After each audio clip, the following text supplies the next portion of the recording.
વગર તપાસે છેડતી કેવી રીતે દાખલ થઈ? તમે જોઈ છેડતી? તમે જોઈ? તમે પોતે ત્યાં ઉભા હતા, તમે પેલી બેન ને ધક્કો મારીને બહાર લઈ જાવ છો. એ તો સાહેબ એ તો પછી હું આવી હતી, એ પેલા તો બનાવ બન્યો. તમે છેડતી જોઈ? ત્યાં છેડતી કરવા ગયા હતા લોકો? બનાવ બની હું શું કહું, આ છેડતી કરવા ગયા હતા ત્યાં? એ છેડતી કેન્દ્ર છે? એ કોલેજ છે તો ત્યાં છેડતી કરવા ગયા? કોલેજ છે? આ કોલેજ કેમ છે?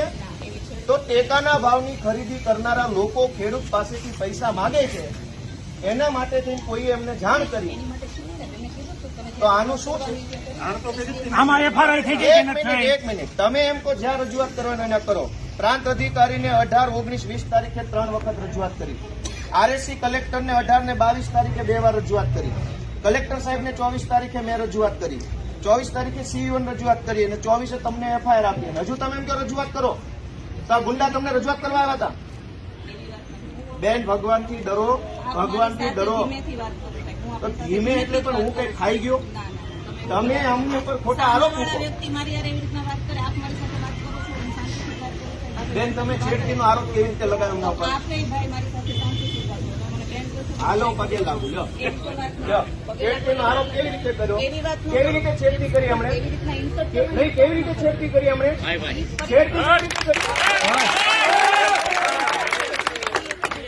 ફરિયાદીનો બધું કે છે, મેં કીધું. પગે લાગુ તમને.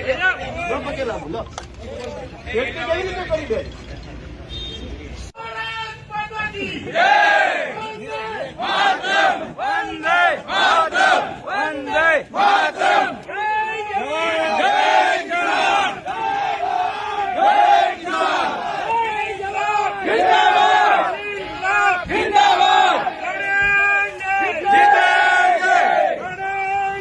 જીતે